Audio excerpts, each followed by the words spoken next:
Honda Fit. Мынандай летте дистерінде екен. 2007, объемы 1.5, бағасы 390 мың сом. Қызыққандар ма, телефондарға чалыңыздар. Honda Fit.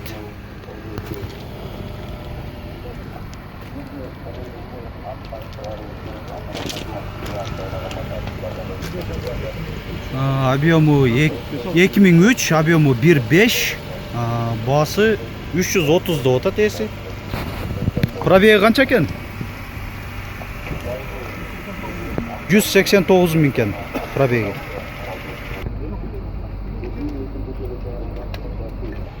Honda Fit. Жылы 2002, объемы 1.3, бағасы 260 мың сом дейді, айтылыш бағасы. Honda Accord. Жылы 2003, объемы 2.4, бағасы $5500. Рулю оң руль.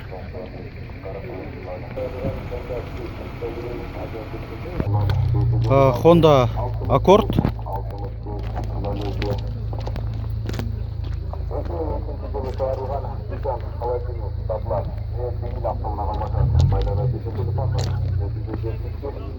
$2003, объемы 2.4, коробка автомат. Сол руль. Крышасында люктары бар екен. Пробеги, фокус жақсы болғалы 198 мың километр деп көрініп тұрады. Бағасы $7,5 мың деп отат, айтылыш бағасы. Honda Step Wagon.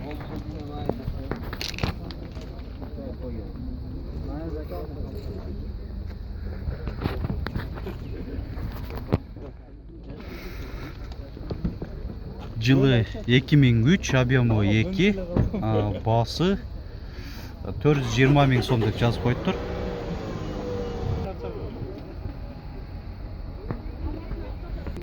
Honda CR-V 1.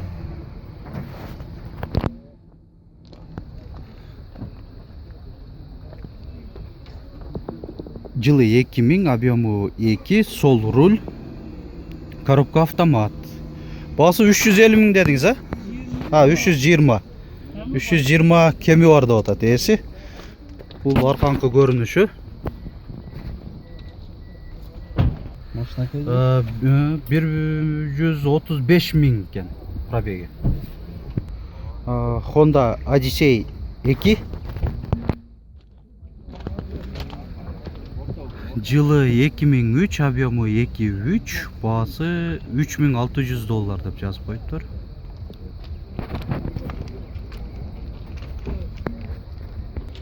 Honda Fit.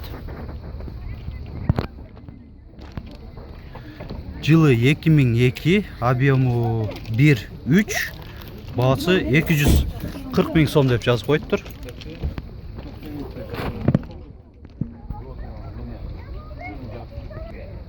Honda Step Wagon.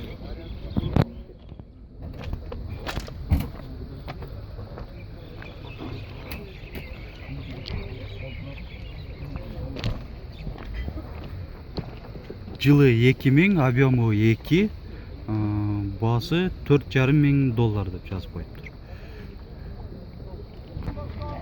Honda Fit.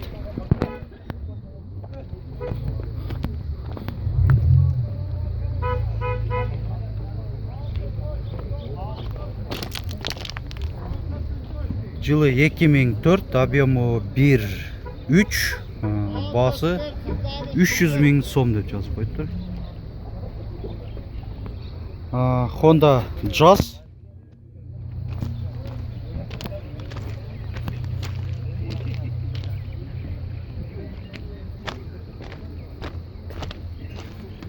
Жылы 2008, объемы 1.4, коробка автомат вариатор. Бағасы 450 мың кемі бар дейді. Honda Civic. Российский транзитный номерде. 2008, объемы 1.8, коробка автомат. Бағасы 300 000 сом деп жазып қойып тұр.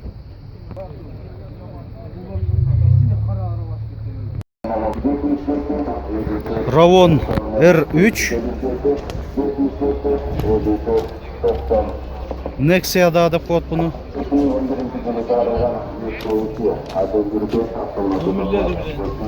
Номер менде 2017, объемы 1.5, пробег қанша?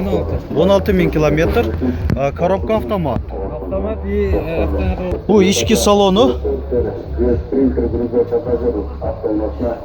Коробкасы автомат и плюс Tiptronic дейді, есі.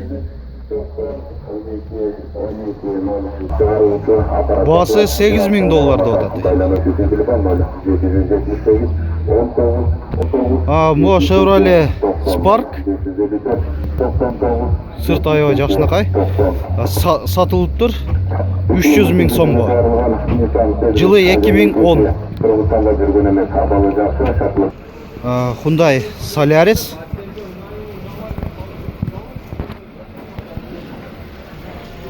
Жылы 2011, объемы 1.6, коробка автомат. Бағасы 450 000 сом дейді. Honda Jazz.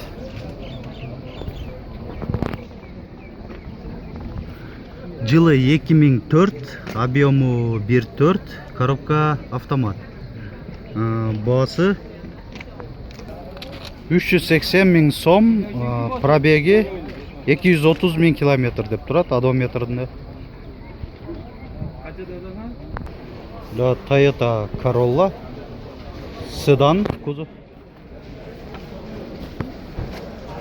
2004, объемы 1.6, коробка механика. Бағасы 380 000 сом деп жазып қойды. Honda Jazz.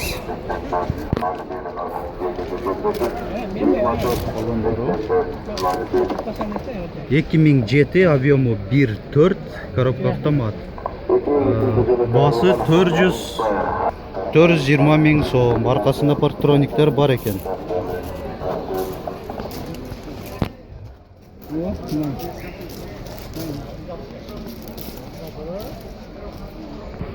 Honda Jazz. 2003, объемы 1.4, коробка механикалық, автомат екен. Пробег таблосында көрініп тұрғанда 137 587 километр. Бұл ішкі салоны. Олар жылқылып тұр да, мебелінайға. Бұны атайын жасаттыңар о? О жағы. Мебелін өзі келгендейді, шындай. Бағасы 350 000 сом дейді. Бұл қайсы? Kia не ол келеді? Kia Morning кен. 2012 жылы. Кореядан келді о? Кореядан келді.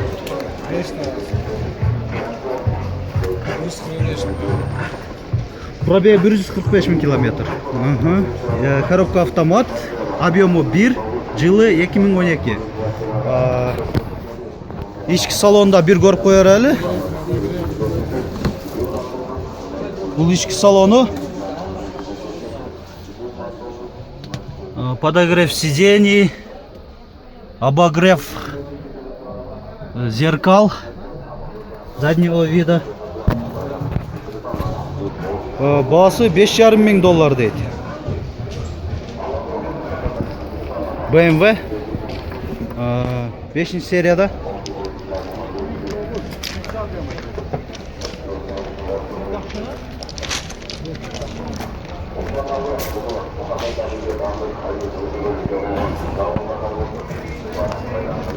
$2009, объемы 3, коробка автомат. Люгі бар екен.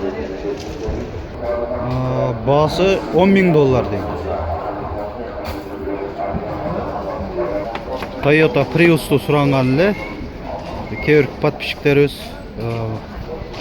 Ол тұрат 2010, объемы 1.8, коробка автомат. Бағасы $11.000. Телефондары маған көрініп жатса керек.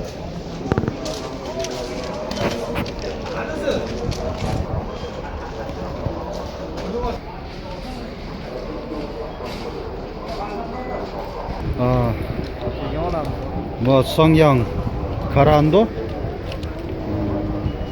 Жаңы модельде екен. İçindегі салонында пленкаларды алынды екен, сиденьялар.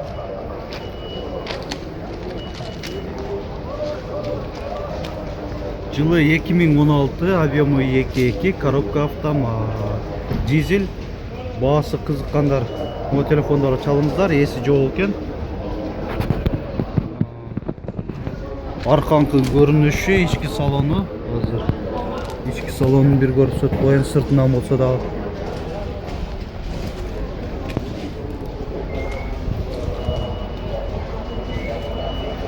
Karanda da жазылып тұрады, арқасында да. Сондай эле Kia Sportage. Шулардағы бар екен жаңы.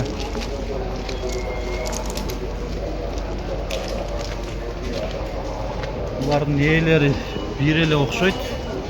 2014 свежий перегон, дизель, коробка автомат. Lexus IS 350.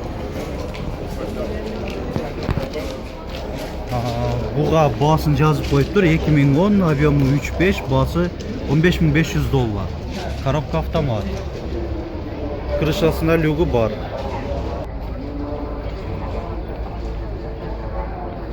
Мо Toyota Yaris Lite дисте. Өзін Toyota.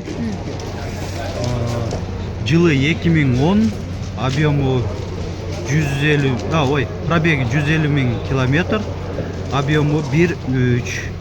Германиядан келіп тұр, свежий перегон. Телефон номерлері. Басы $6.800 дейді, есі. Toyota Yaris. Бұл жоғарда тартылған, бұл рестайлинг екен, ал бұл простой. 2008, объемы 1.3. Бұл да Германиядан келген, пробеги 140 000 километр. Бағасы $6.200. Honda Jazz. Бұл да Германиядан келген екен.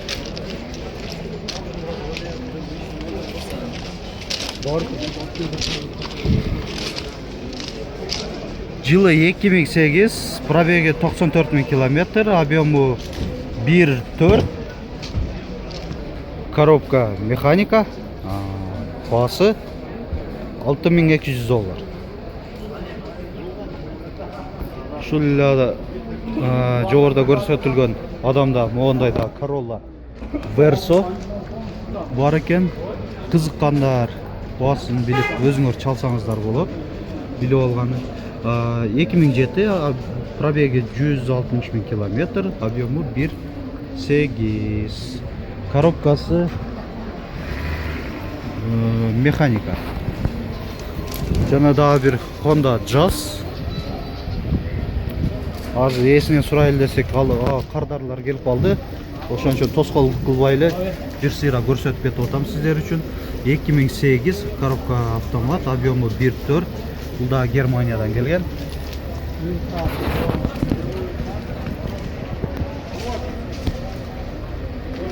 Lexus IS 350.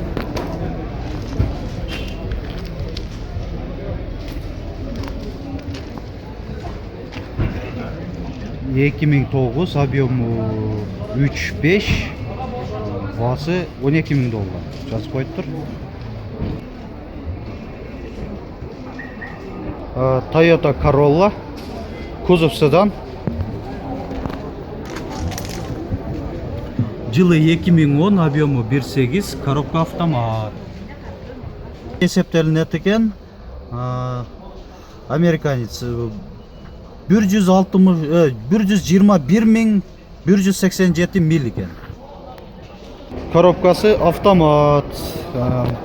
Бағасы $8,500 дейді. Бұл жерге топталып қалғандар себебі Honda Jazz сатылып тұр. 341 мың сомға. Жылы 2005. Көпчілік да сұранып атышқалы. Онда сатылған машиналардағы bir көрсет қойыңыз жоо дегендер. Шул Honda Jazz сатылып тұр. Сыртқы көрініш аябай жақсы, тұп-тұнық. 341 мың сом. Алған адам томашалап 2000 қоссоңор да бере берем болды. Subaru Forester. Қайсы жақтан келді осында? Грузиядан мы? Forester. Сыртқы көрініші. 2010, объемы 2.5, коробка автомат. Американская сборка. Мына панорамный люк екен. Бұл жағы таблоға қайрылсақ 106.815 миль. Бағасы $10,000 ма? $9,000 екен.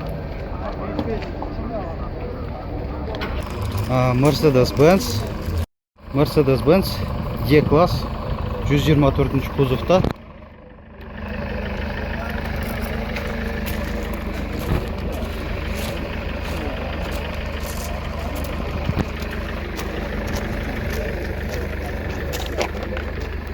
$1994, объемы 3.2, коробка автомат. Пробеги 339.490 км. Бағасы 320 мың сом дейді. İçi кожаный салон, қара. Toyota Corolla, кузов седан.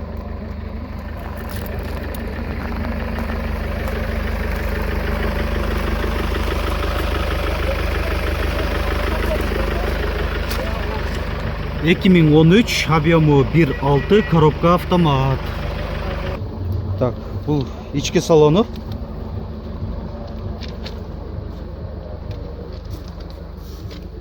Пробеги көрініп тұрады.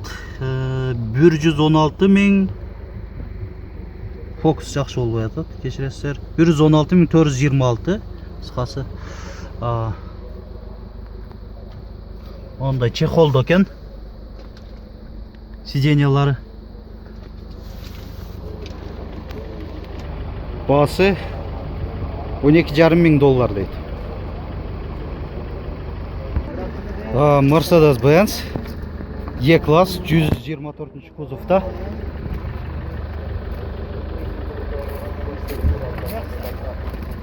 Өзінің баяғындай Мерс заводской дистерінде болғандарын. 1994, объемы 2.9, коробка механика. Бағасы 225 мың сом окончательно дейді. Тоғытар жерін айтып қойды. Есі. Бұндай Аванты 4.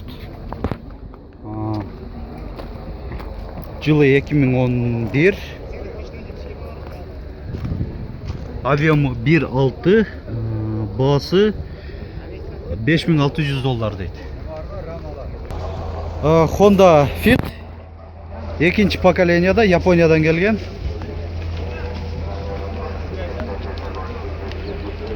Оң руль. Мұрда келген. Азыр сұрайырып алсаңыздар. Қанты өледі. 2007. Объемы 1.3. Коробка автомат вариатор. Бағасы 400 мың сомка. Chevrolet Lachetti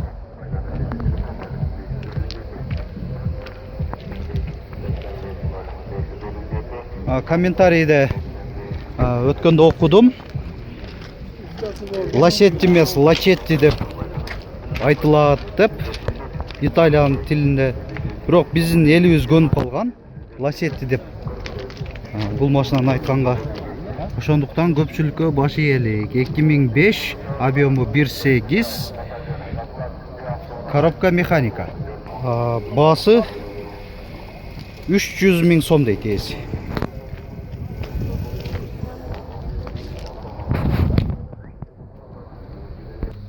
Пробегин азыр билип беребиз. Азыр айтабыз. 229 000 экен, 229 000 километр. Hyundai Getz 2003, объему 1.4, баасы 260 000 сом дейт ээси. Hyundai Avante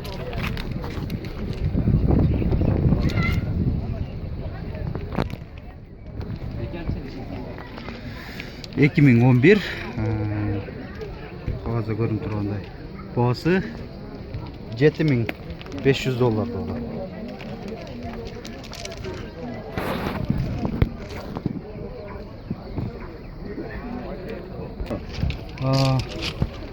Daewoo Cruz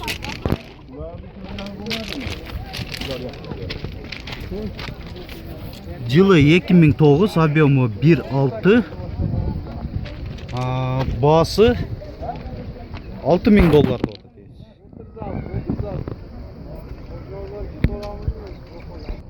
Hyundai Getz рестайлинговый.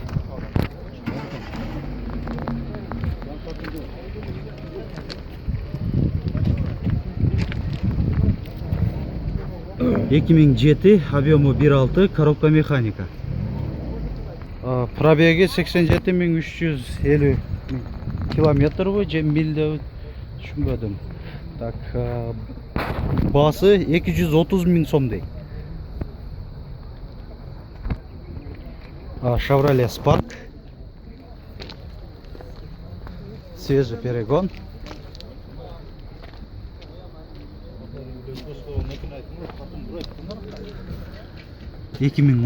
объему 1, коробка автомат. Все опции деп жазып койтур, Кореядан келген. Баасы 330 000 сом. Daewoo Cruz Кореядан келген. Тартып алайынчы, кичине жеп турасыңар. 2011, объему 1.6, коробка механика. Баасы $6000. Mercedes-Benz E-класс. Онда летний дисте, баллондору летний. 124 кузов. Корея, автомат коробка, жак шапалда топла, байланышчы телефон 1993, объему 2, коробка механика. Пробеги 221 000 километр. Баасы 300 000 сом, кеми бар дейт. Hyundai Starex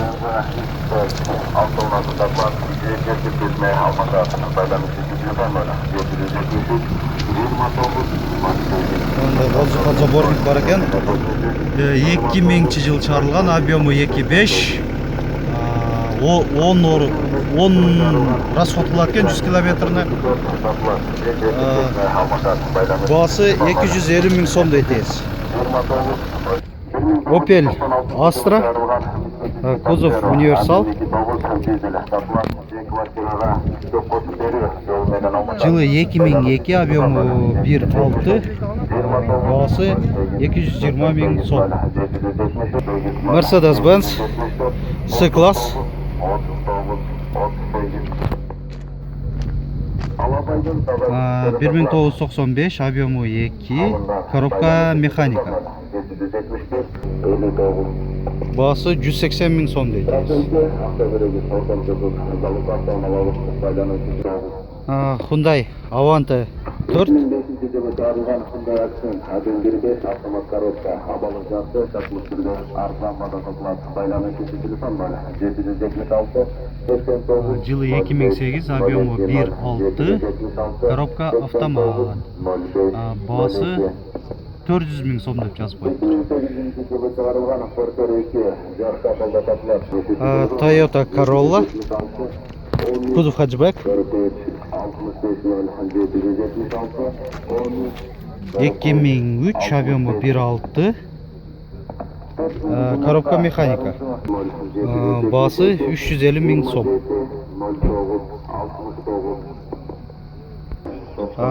Toyota Avensis, кузов универсал.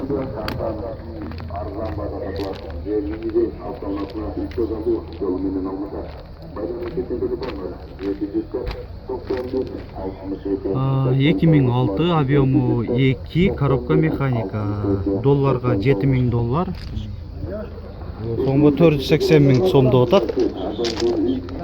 Есі.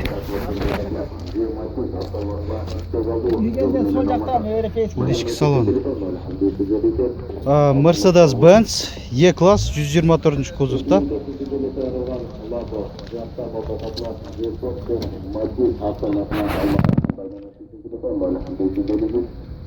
Ондай титановый литый дискле, 4 баллон тең зимний. 1993, объему 3, дизель, коробка автомат. Пробеги 230 миң 700 километр, басы 260 миң сом дейт.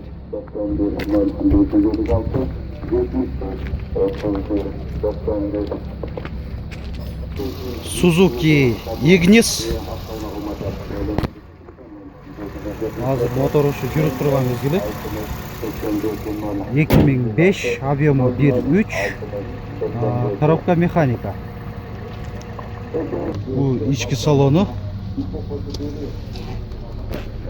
Пробеги 211.987 километр.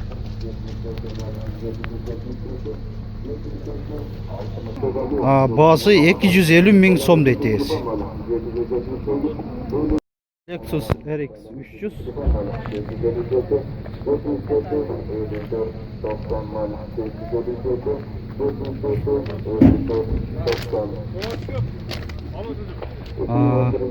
Жылы 2001, объему 3, басы $7.200 деп жазып қойыптыр.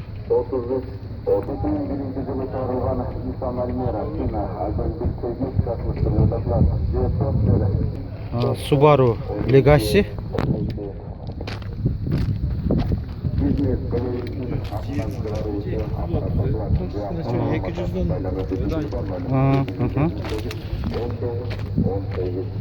Спортивный вариантта жасалган экен.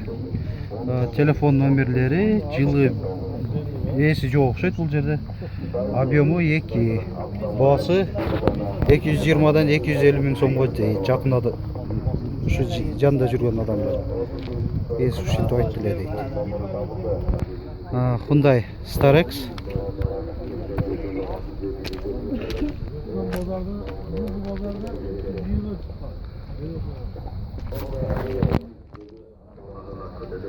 А 1999, объему 2.5, коробка механика. Басы 280 миң сомдо отат эси. Chevrolet Lacetti.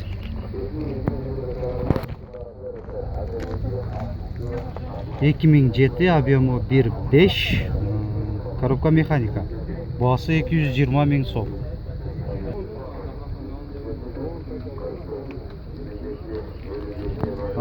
Урматтуу машина KG каналынын көрүүчүлөрү, бүгүн мындай күн чыгып турат, жакшы.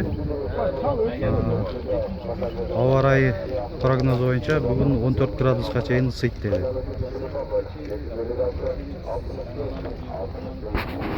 Биздин каналда видеолорубузду үзбөй акырына чейин көрүп туруңуздар. Сиздеги машиналар чыгып калышы мүмкүн. Сизге жаккан Биз мүмкүн болсо аракет кылабыз. Көп ар түрдүү машиналарды тартып бергенге. Сиздерден бир гана лайк басып видеобузга жана поделиться менен башка тармактарга да бөлүшүңүздөр, өзүңүздөрдүн таанышыңыздар менен жана комментарийге жазып коюңуздар. Кандай суроо калбоолоруңарды.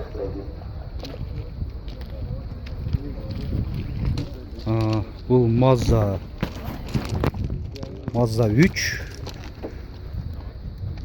кузов хэтчбэк, 2004, объемы 1.6, коробка механика. Баасы 300 000 сом деп жазып коюптур. Honda Jazz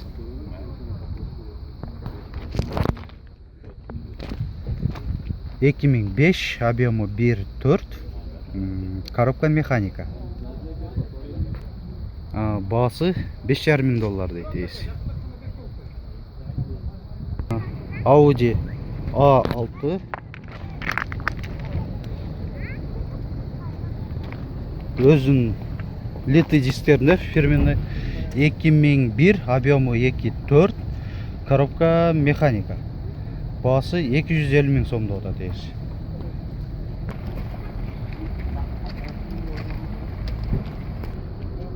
Volkswagen Passat B3, кузов универсал.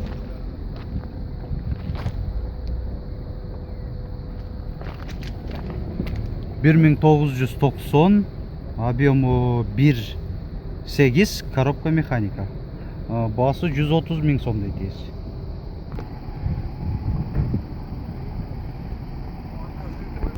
Opel Zafira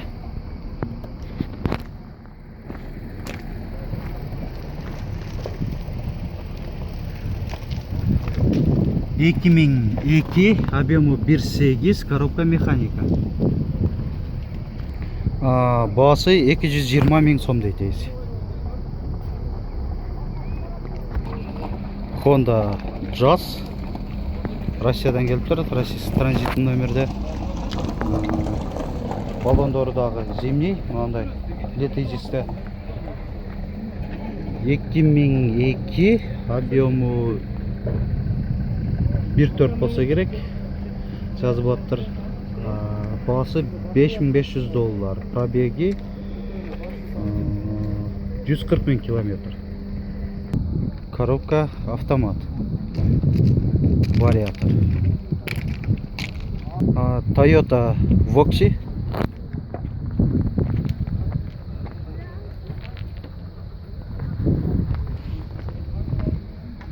2003, объемы 2, или меняю деп да жазып коюптур, варианты бар экен. Телефон номерлери. Баасы 340 000 сом дейт. Ээси.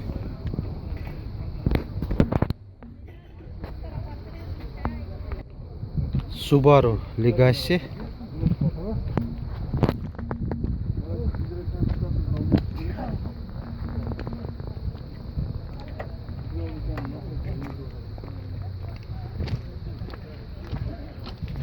2005, объемы 2, баасы 330 000 сом дейт.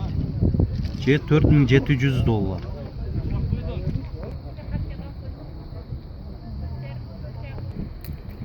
Honda Odyssey 2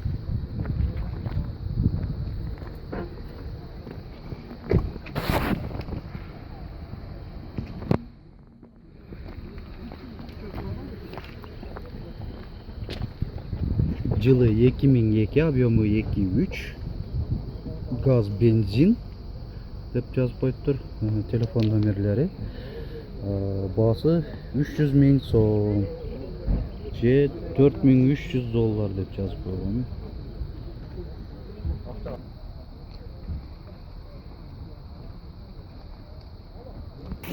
Toyota Avensis Verso турбо дизель.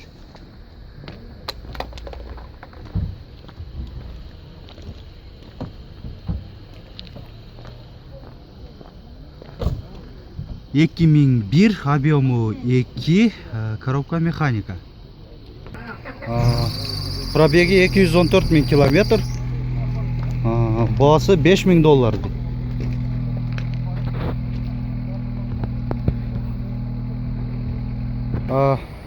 Mazda 6.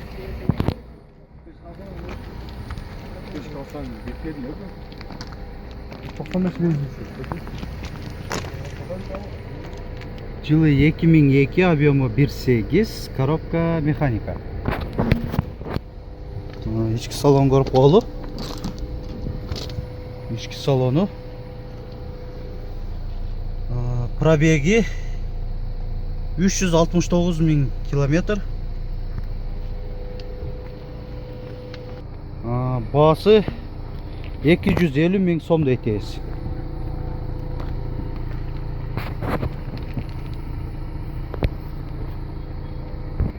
Honda Tornado.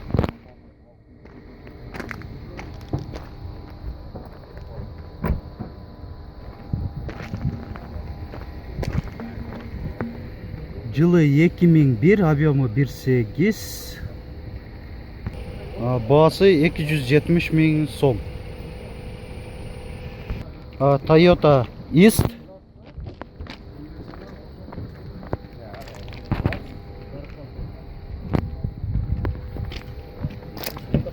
...2003, объемы 1.5, бағасы 280 000 сом айтылыш бағасы. Бұл East'тің жоғарыда көрсетілген машинаның иесі бұл бала болады. Танығандар болса, салам айт. Салам алейкум. Қандайсың? Toyota Yaris.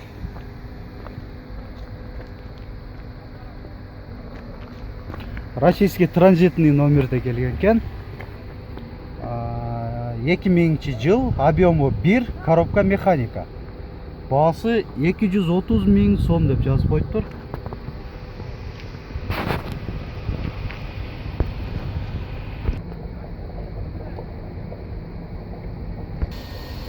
Mitsubishi Space Star.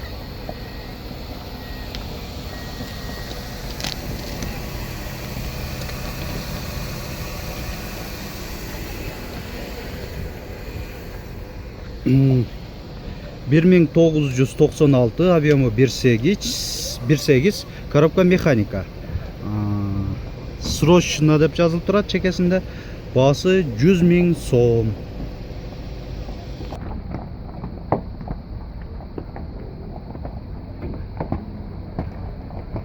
Бұл Odyssey 3, жылы 2003, жылы атады екен. Құшайды бір жаққа, сатылды бұл. Бағасы 320 000 сом деп жазып қойып тұр. Шынында жанында да бір Odyssey 3.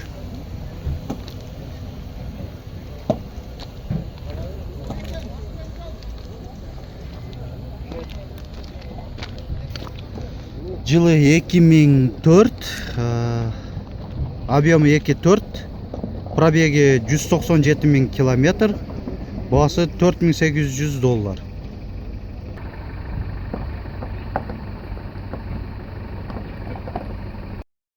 Стрим, оң руль.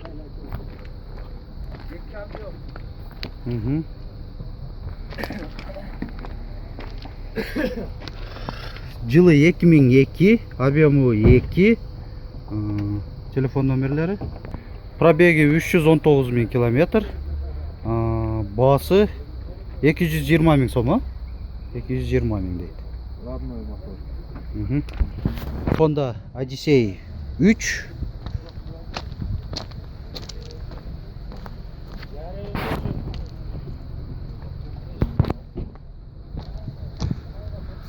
Жылы 2005, объемы 2.4, бағасы 350 000 сом дейді. Honda Fit Aria. Ана.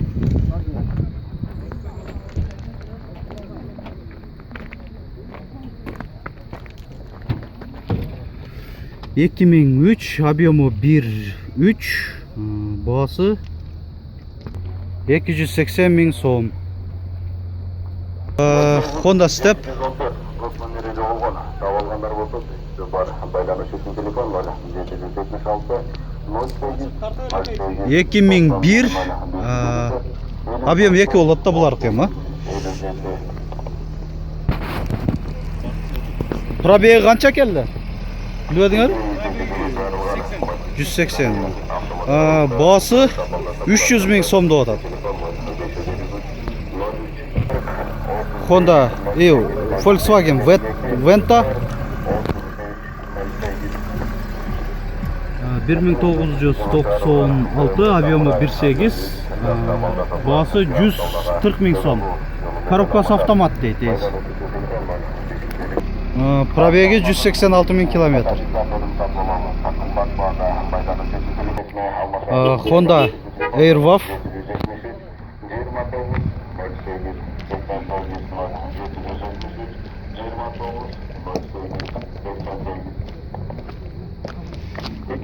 2005, объемы 1.5, телефон номерлері, басы 350 миң сом.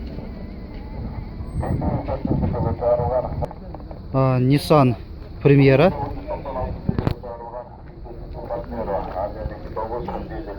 2002, объемы 2, сол руль,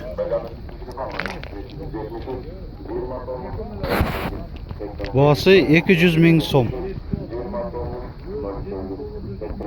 Audi A6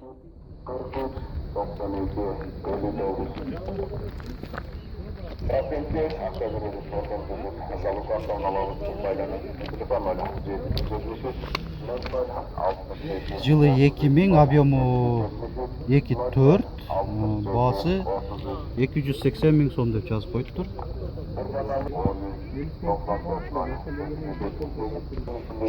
Mercedes-Benz C-класс 76 жылы 2000, объемы 2.4, газ, бензин, коробка автомат, басы 360 миң сом дейтес. Honda Step Wagon Spada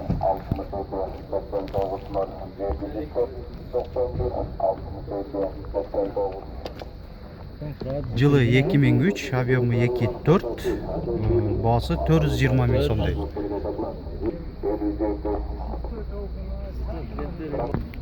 Honda Fit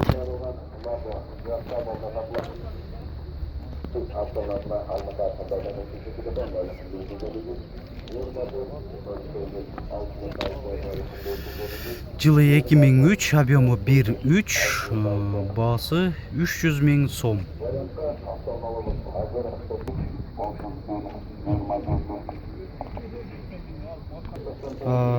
Toyota Estima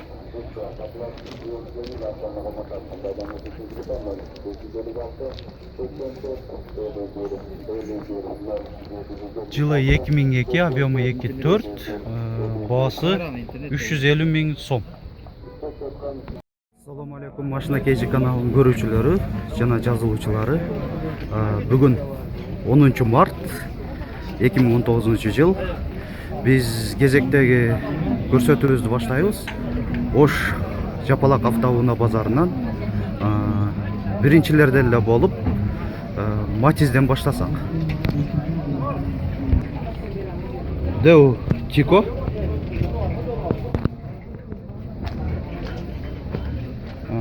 1997, объемы 0.8, басы 95 миң сом деп жазып коюптур. Коробка механика.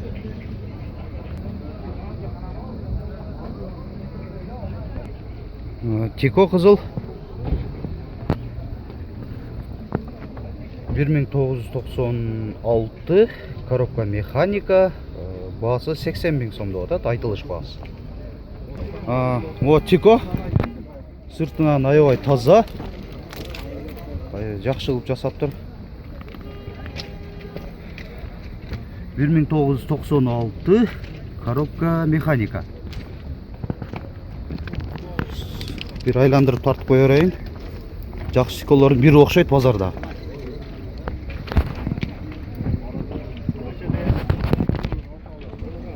Açık bir içi. Bu içi.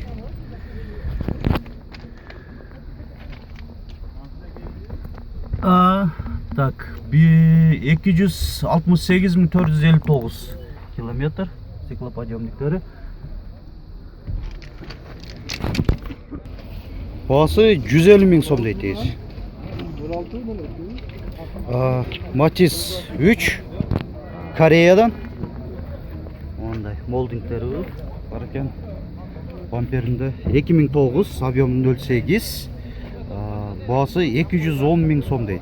Коробка автомат.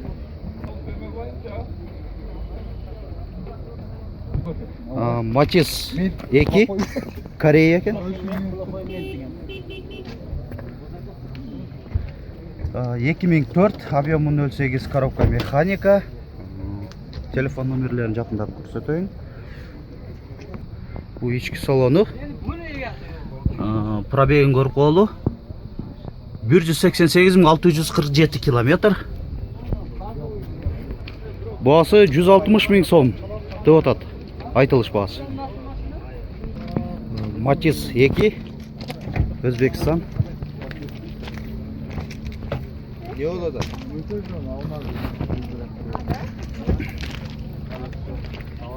2003 бағасы 110.000 сом деп жазып қойыптыр. Пробеги 245.700 километр. Matiz 3 Россиядан келіптір.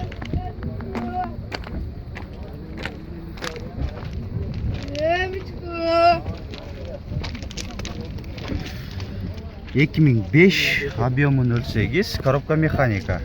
Телефон номерлері. Пробеги 230.000 километр. Бағасы 190.000 сомдай. Matiz 2 Мо есі.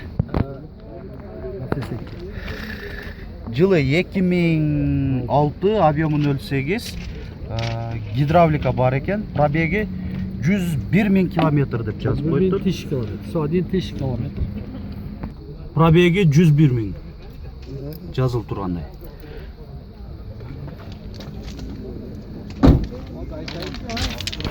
Бағасы 150.000 сом да дейсіз. Matiz 3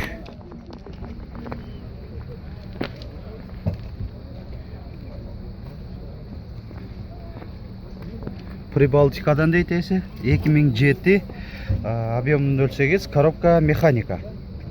Бағасы 195.000 дейтесі. Matiz 2 Koreya.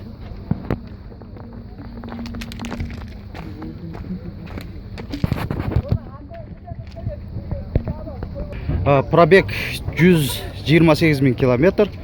Бағасы 160 ота дейсіз. Daha bir көрсетіп қойын номерін. Жақшырақ. Matiz 2 Өзбекстан.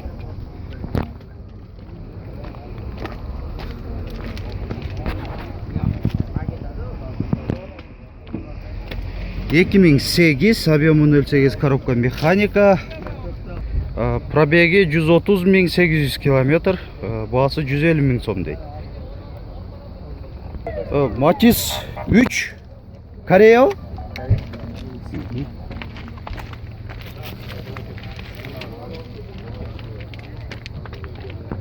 2007, объемы 0.8, срочно деп жазып қойыптыр. Коробка автомат.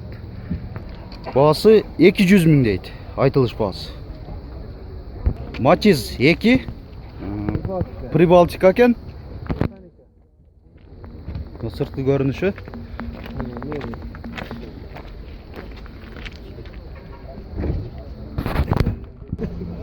А, 2003, объемы 0.8, коробка механика.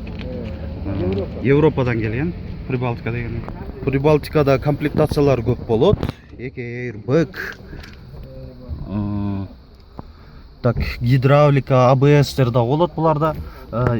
Пробеги 202.328 километр. Ішкі салонында эле тунук, жақшы. Басы 150 миң сом дейт ээси. Мачиз 2 Өзбекстан.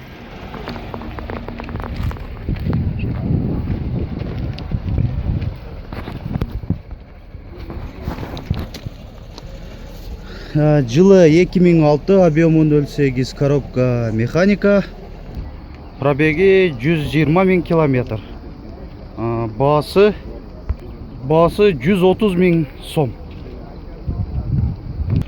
Матис 2 Корея.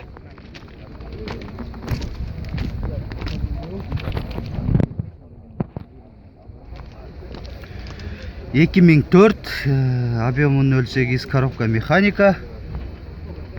Пробеги 84.147 километр.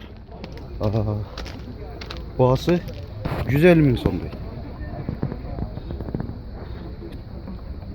Матис 2 4 дөңгөлөгі тең мынандай. Литый дисте, летнийде. 2004 жылы, объемы 0,8, коробка механика. Пробеги 182 миң километр. Басы 130 миң сом дейтесі. Бұл Матис 2 Корея. Жылы қаншалы? 2003, коробка механика. Бұл машина сатылып алынып тұр дегені. Есі отырат келді, шығайын деп. 130 миңге сатып алып тұр. Матис 2 Өзбекстан. 2007, объемы 0,8, коробка механика. Пробеги 94 миң километр.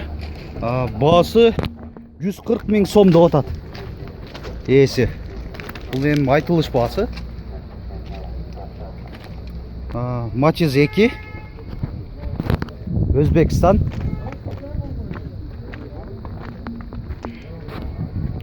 Төрт дөңгөлөгі тең летнийді. 2006, объемы 0,8, коробка механика. Пробеги 86 миң километр. Басы 160 миң сом сұрода дейсі.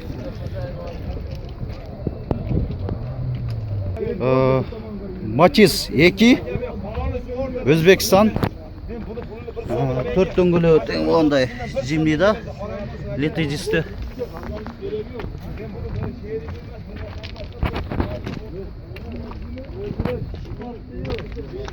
2007, объемы 0,8, коробка механика. Пробеги 135 миң километр. Басы 150 миң сом дейт. Есі. Матис 3 Кореядан келіп тұр.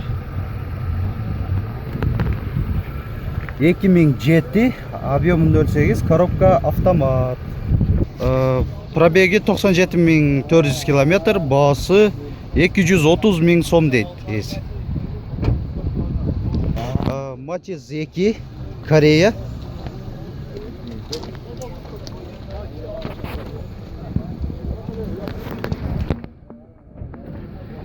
Жылы 2004, объемы 0,8, коробка автомат. 228 миң километр. Басы 150 миң сом дейт есі. Біз навес қатар жаққа келдік. Машиналар көп.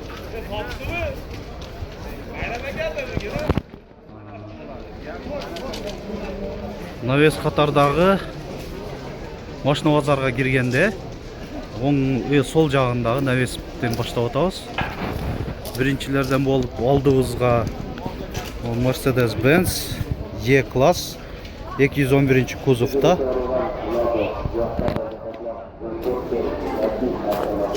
Бұндай литый дисте, комплектациясы авангард. Жылы 2007, объемы 3, коробка автомат. Басы 10 миң доллар дейт. Nissan Altima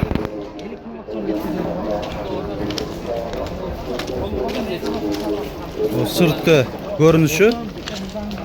Мындай машиналар сейрек эле кездешет. Машина базарда 2008, объему 2.5, коробка автомат.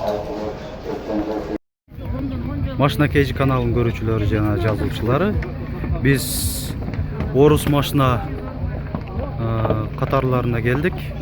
Бул жактан ушул ВАЗ, УАЗ жана башка орус машиналарынын бааларын билип берүүгө аракет жасайбыз азыр. Биз менен бирге болуңуздар.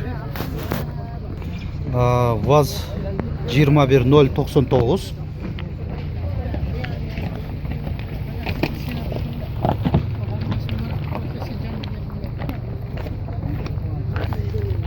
Жылы 2000, объему 1.6. Баасы 100 000 сом дейт.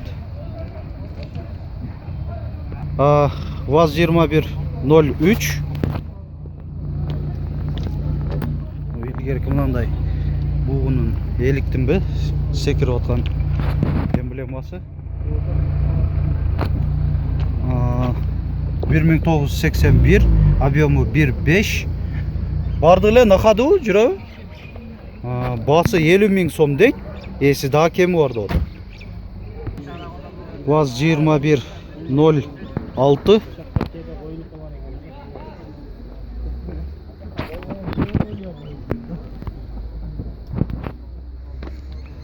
Aa, 1995, баасы 90 000 сом. Телефон номерлери. ВАЗ 2101.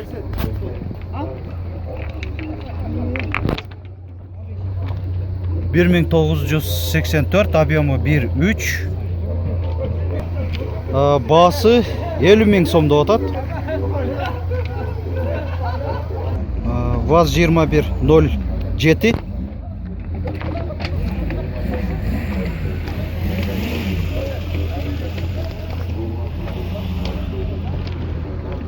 Телефон номерлери 2006, объему 1.6, баасы 70 000 сом деп атат. Нива.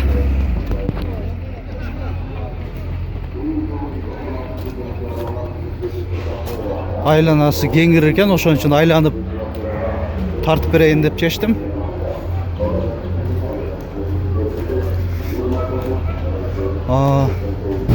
Ичинде зимний комплект менен кошобу?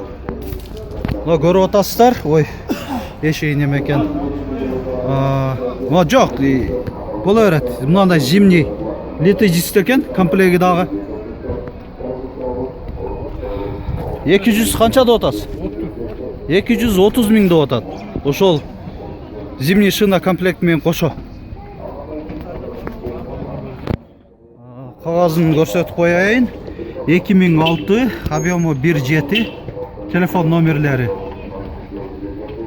ВАЗ 2105. 2010, объему 1.6, баасы 40 000 сом дейт эси. ВАЗ 2106, сырткы көрүнүшү. Карбюраторда экен. Жылы 2004, баасы 80 000 сом деп жазып коюптур. ВАЗ 2107.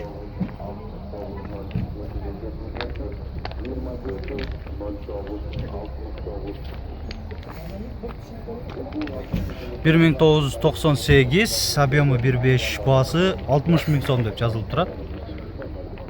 ВАЗ 2107.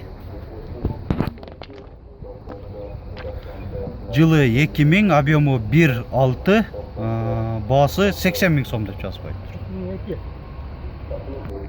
ВАЗ 2107.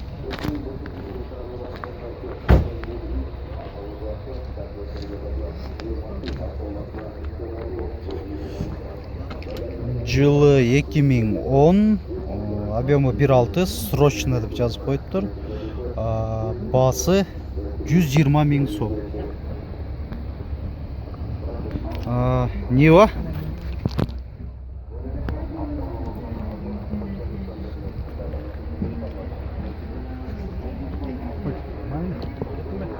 1997, объемы 1.7, карбюратор, басы 160 000 сом.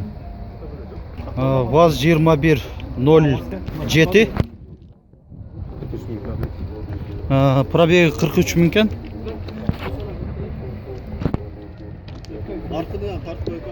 2010, объемы 1.6, басы 100, қанша дедің? 160 000 сом. Номерлер точно көрінеді. Ооба. Ушунун жанында эле дагы бир 07 экен, 07. Жылы 2008, пробегичи? Пробеги 39 000 километр. Родная краскада отат эси. Бунун баасы канча болуп атат экен? 130 000 сом дейт. Телефон номерлерин көрсөтүп коеюн. Кыргызстан номери бар экен, турат 2008, могун номери. Нива.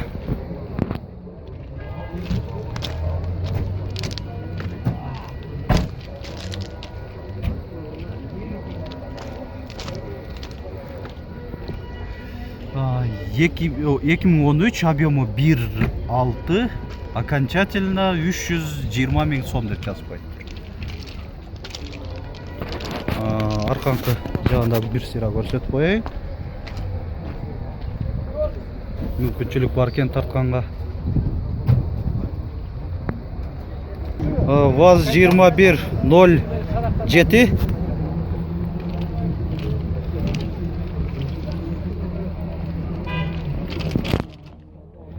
Эки 2010, телефон номерлери. Бунун баасы 180 дедим? 180 экен. Ушунун эле жанында дагы бир 07. Өкө копия эгиздей эле экен. Жылы 2010. Бул дагы. Бунда баасы 180 000 сом.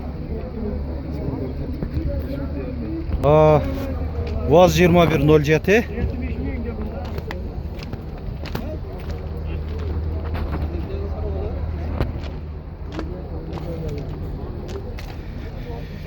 Жылы 2009, объемы 1.6, баасы 120 000 сом деп жазып коюптур. Волга 31-105. Бул мотор жагы. Көрүп атасыздар. Мотор Chrysler экен да? Бензин газ менен экен. Кагазына кайрылалык. 2008, объемы 2.4. Телефон номерлери. Баасы 160 дедиңиз, 160 000 сом. Арка жагын бир көрүп коелу.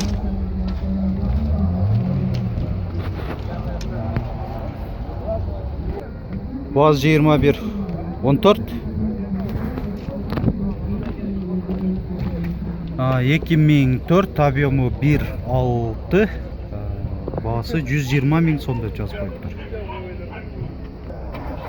ВАЗ-2107. 2007, объемы 1.6, баасы 85 000 сом деп жазып коюптур. ВАЗ-2107. 2011, объемы 1.6, баасы 135 000 сом.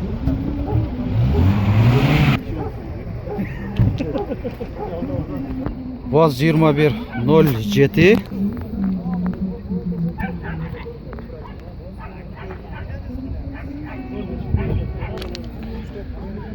Жылы 2011, объемы 1.6, баасы 170 000 сом деп жазып коюптур.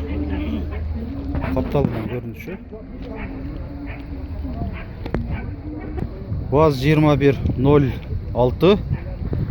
Бардыгы тең өзүнүкү, родной дейт эси. 1983, объемы 1.3. Bunun içki salonu tartып koyar әлі. Eski maşinaların.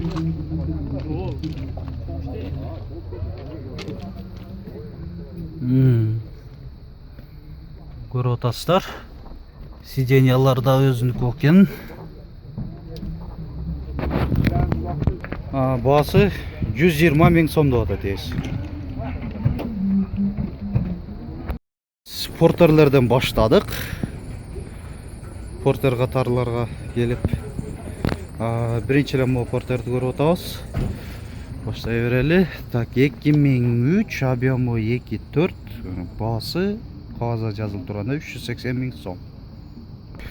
Пробеги 184 800 километр. Портер 1, нарашкалары бар, кабинанын үстүндө багажниги бар. Жылы 2002, объему 2.5, баасы 380 миң сом дейт ээси. Портер 2, нарашкалары коюлган. Пробеги 320 миң километр. Жылы 2008, объему 2.5, баасы 500 миң сом дейт. Портер 2, нарашкалары коюлуп тур. Ата Кудай кааласа иш берет. Капталынан көрүнүшү. 2006, объему 2.6, баасы 480 миң сом деп жазып коюптур. Пробеги 256 миң километр. Портер 2, 1, Камаздын бер жагында эки таш портердин ортосунда. нарашкалар коюлган. 2003, объему 2.5, пробеги 362 миң километр, баасы 350 миң сомдоп атат. Портер 1, нарашкалары коюлган, кабинанын үстүндө багажниги бар.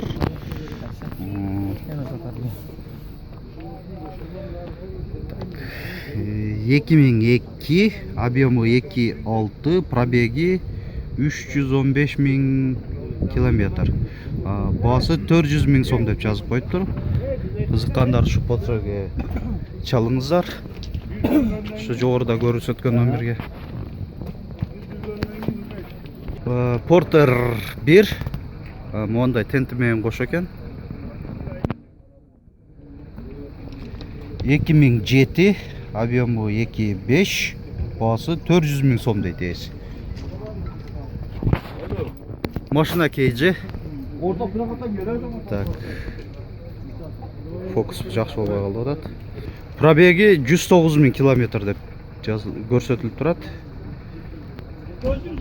Портер 1, рессорун менен көтөрүп коюптур, кичине бийигирээк болуп көрүнүп калыптыр.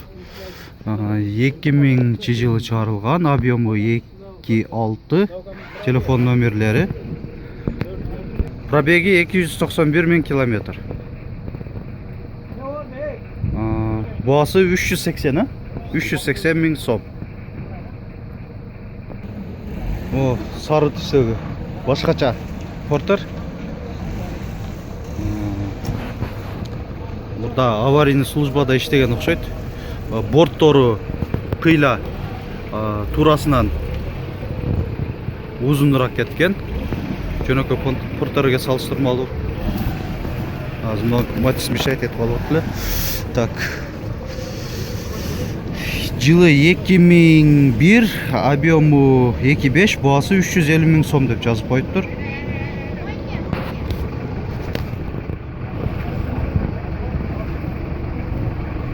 Мондай сиреналар да коюлуп турат үстүндө. Пробеги 266 миң километр. Бортуна кайрылсак,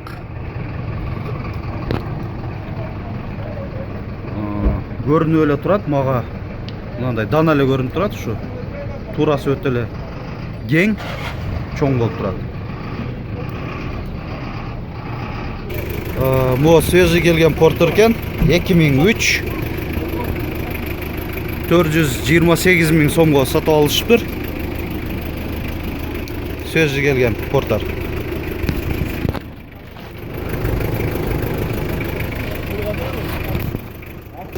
Пробеги 208 000 километр екен. 428 000 сом сатып алыптыр. Porter 1 гаражкалары бар.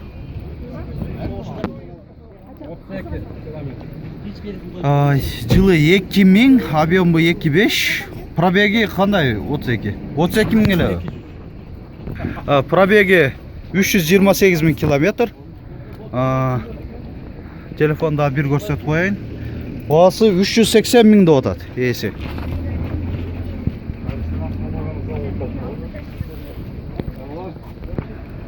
Портердин холодильнигин сурагандар. Будка холодильник. Ээси жок окшойт. Сыртынан тартып кое берейин. Кагазында 2006 жылы, объемы 2.5, баасы $5200 деп жазып коюптур. Холодильник иштебей экен, өзүңүздөр кызыккандар суроо аласыздар. Телефонумду чалып, жогоруда көрсөткөндөй. Пробеги болсо 109 000 километр. Шунда Porter 1 будка холодильник. Porter 2 интеркулер, нарашкалар коюлган. 2004, объемы 2.5, пробеги 356 000 километр, баасы 400 канча дейт? 450 000 сом дейт. Porter 2 көрүп атасыздар, түсү өзүнчө эле бир башкача. Мондай Африка мамлекеттеринен келген сыяктуудай болгон. Интеркулер 2008, объемы 2.5, баасында жазып коюптур. $6,500. Телефон номерлери. Пробеги 173 000 километр. Борт болсо мондай.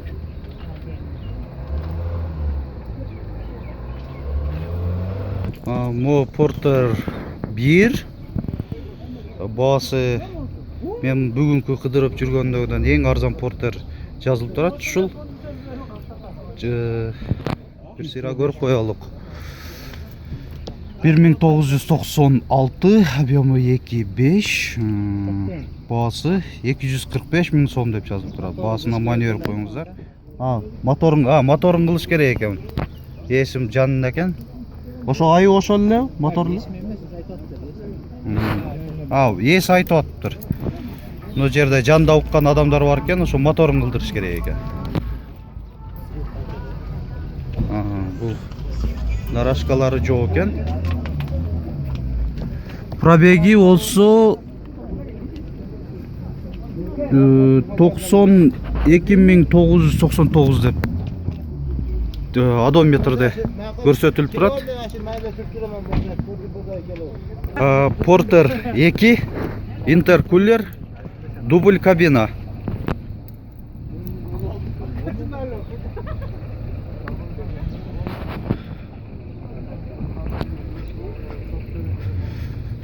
$2005, объемы 2.5, пробеги 163 000 километр, баасы эси 450 000 сом деп атат.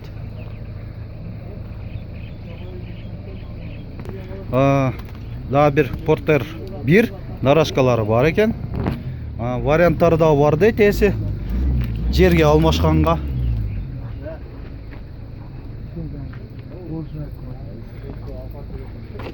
$2000, объемы 2.5, телефон номерлери.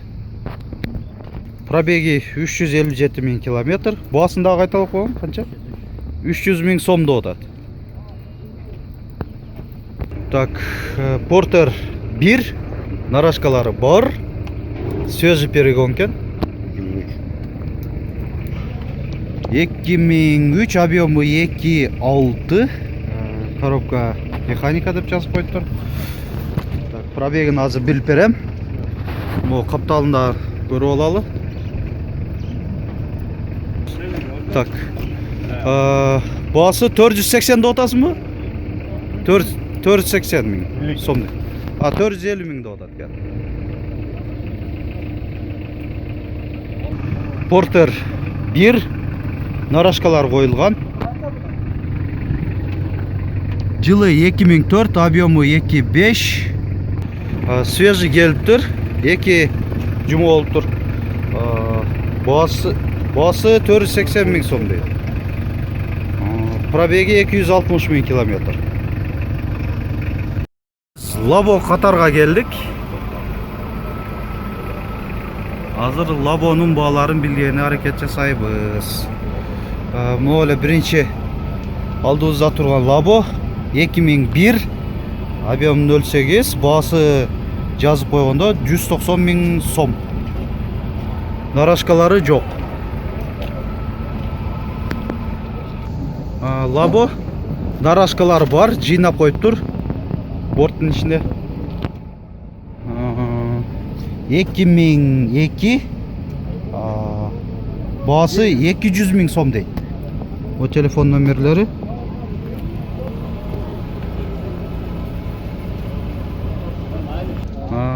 Лабо нарашкалары қойылған.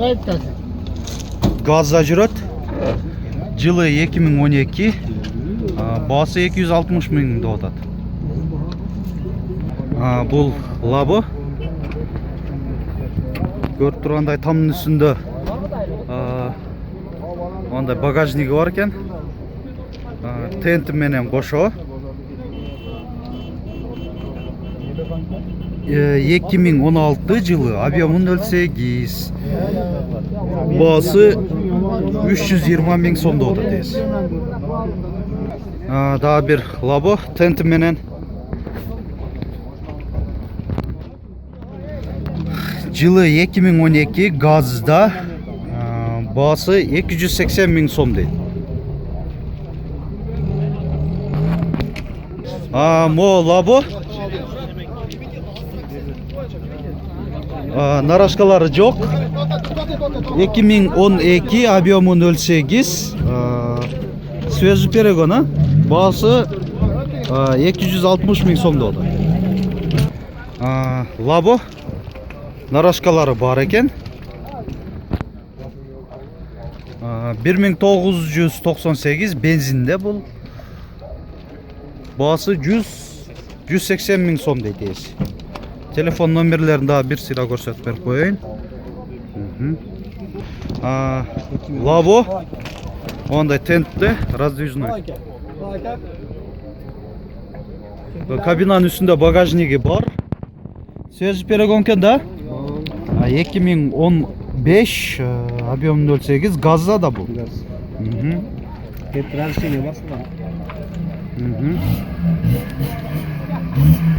Пробеги 162 мың километр. Басы 300 отасы ба? Басы 300 мың сомда отады. Қызыққандар дағы bir sıra көрсетіп қойын номерді. Daha bir көк Labo. Нарашкалар қойылған. Газда 2005. Басы 215 мың сом дейді. Телефон номерлерін daha bir sıra көрсетейін. Labo daha bir нарашкалары бар екен. Уже қардарлар қызығып көріп отшат бұға. 2005 объем 0.8 газда бұл. Бензинде екен. Басы 230 мың сом деп айтып отады, айтылыш басы. Daha bir Labo. Свежий перегон. 2014 объемы 0.8. Телефон номерлері. Басы 280 мың сом дейді. Daha bir ақ Labo. Söz Peregon. Narашka жоғы. 2014 объемын 08 газда.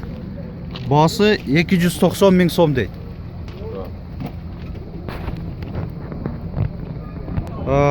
Лабо. Свежий перегон. Нарашка жоқ.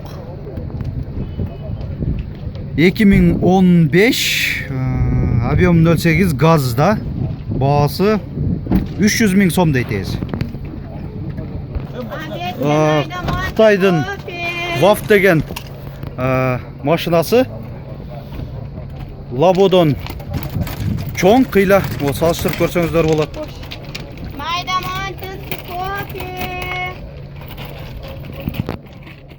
Жылы 2007, объемы 1 екен. Телефон номерлері. Мұна борт жағы. Басы 200 мың сомда отады. Қанша тоннаға чейін көтереді? 1 тонна. Біз Nexia қатарға келдік. Nexia Lanos. Алдуыза біріншілерден болып мол. Nexia 1 шықты. 2005 объемы 1.6. Өзбекстан басы 150 мың сом дейді. Мынандай өзінің ескі сервисінің книжкалары бар екен. Заводской. Пробеги 180 мың километр. Мо Nexia 1 қара түстегі.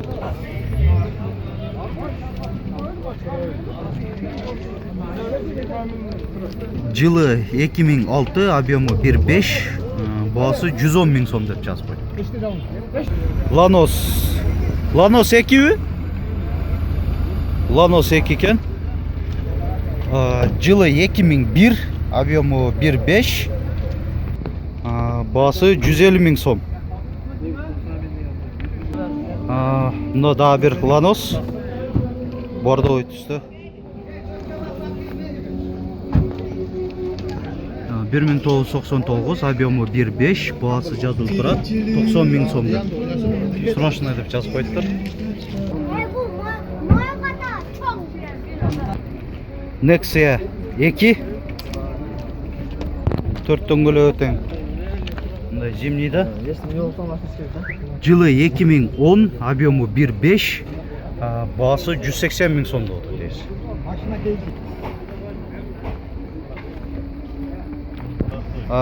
Nexia 2.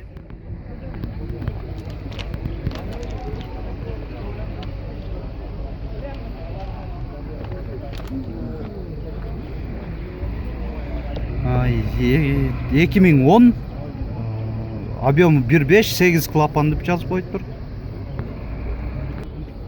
Басы 180 мың сомда отыр, айтылыш басы. Nexia 1.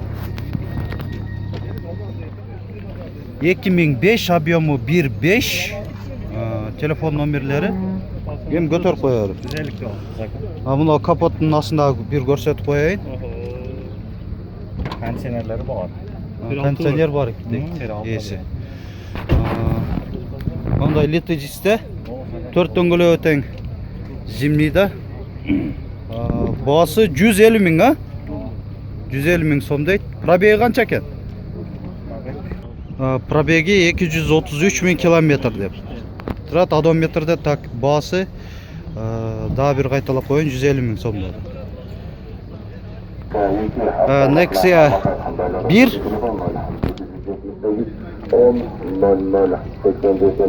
2006, объемы 1.5, басы 125 мың сом деп жазып қойды.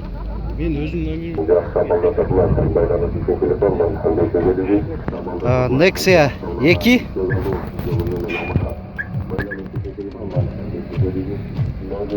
2010, объемы 1.6, Dons motor дейді, басы 150 мың сом.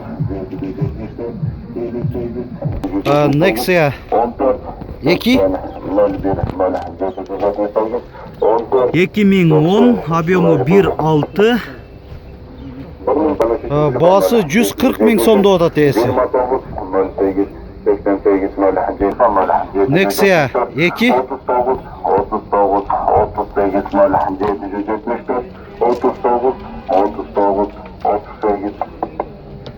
2010 объемы 1.5. Бағасы 140 мың сом кемі бар дейтесі. Nexia 2.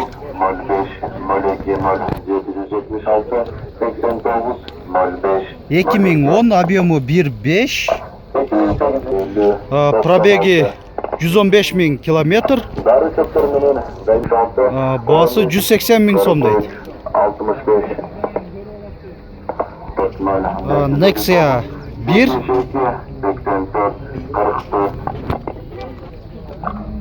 2006 бензин газ. Бағасы жазылып тұрғандай 130 мың сом. Lanos 2.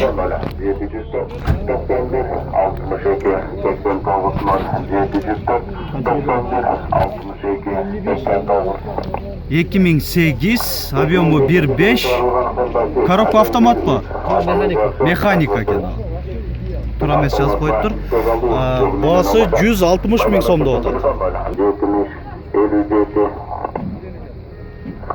Mercedes-Benz 412 модельде будка. Холодильник қойса болады екен, холодильнигі жоқ бұрық. Жылы 2000, объемы 2.9, бағасы 10 мың доллар дейтіз. Балону двухскатный. Көрініп тұрғандай. Свежий geldi bu? Дағы Mercedes-Benz Sprinter Delfin 315 модельде грузовой.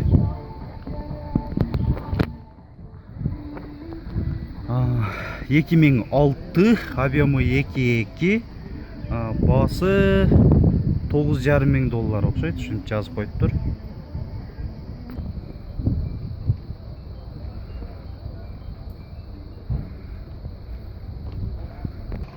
Mercedes-Benz Gigant 814 модельде дубль кабина будка.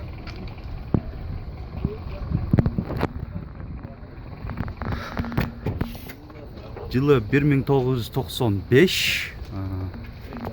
Телефон номерлері. Бағасы 13 мың долларды отаткен есі. Ондай грузовой будка Scania 112 модельде 112H. Ağzına ayrılsak 1981, объемы 4.8, расходы 25-30 литрде 100 километріне. Бағасы 7200 доллар деп жазып қойып тұр. Телефон номерлері.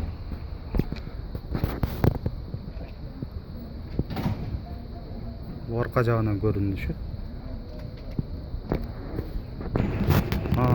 Грузовой КамАЗдар көйіп қалып тұр.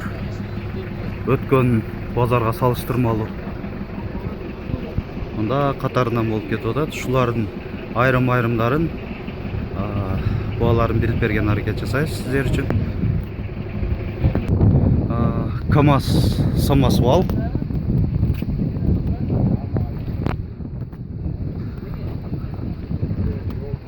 Телефон номерлері басында көріп отасыңар 535 мың сом деп жазып қойды. Жылы жазылып тұр қағазында. Mercedes-Benz грузовой будка 1324 модельде. Жылы 1994, 6 куб деп жазып қойып тұр. Автономный, спальный, длительный проездерге. Так, Басы 313.500 доллар. Бұл жақта қапталдағы көрінішін да көрсетіп қояйын.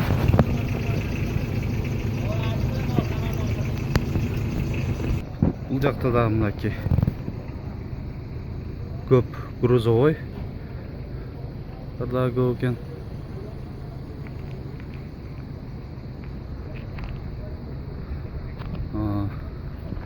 Мо чоң Volvo самосвалды өткен базар тартқанмын. Кім қызықса ушул өткөнкү чыгарылышыбыздардан көрүп қызығып бағаларын билип алса болот.